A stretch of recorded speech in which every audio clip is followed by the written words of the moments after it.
In today's video, I'm going to teach you how to add bullet points in Google Sheets. Adding bullet points might sound like a small thing, but it can make your spreadsheets much easier to read and a lot more organized.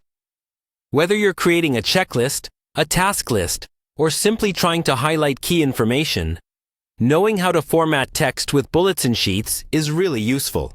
In this walkthrough, I'll guide you through a simple way to do it, explain what's happening behind the scenes, and give you a few tips to keep everything looking neat and consistent.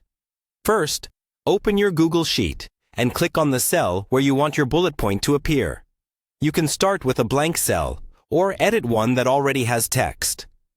We're going to manually insert the bullet symbol, which gives you full control over how your list looks. On most keyboards, you can't just press a dedicated bullet key, so we'll use a special character instead.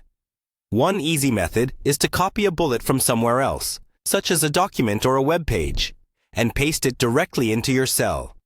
For example, highlight a basic bullet symbol, copy it, then go back to your sheet. Click inside the cell and paste. You'll now see the bullet appear, and you can immediately type your list item text right after it, adding a space to keep it readable. If you want to create a list with multiple bullet points in separate cells, simply copy that bulleted cell and drag the small square in the bottom right corner of the cell down or across to fill other cells. Then, just replace the placeholder text with your own content. This keeps the bullet style perfectly consistent without needing to insert it over and over again.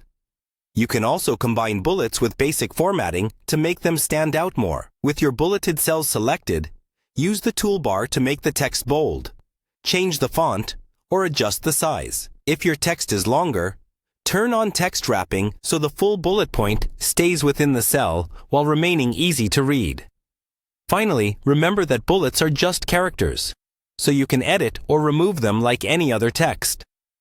Double-click into a cell, place your cursor before the bullet to delete it, or after the bullet to change the wording. That's all you need to start using bullet points in Google Sheets and create cleaner, more readable lists in your spreadsheets.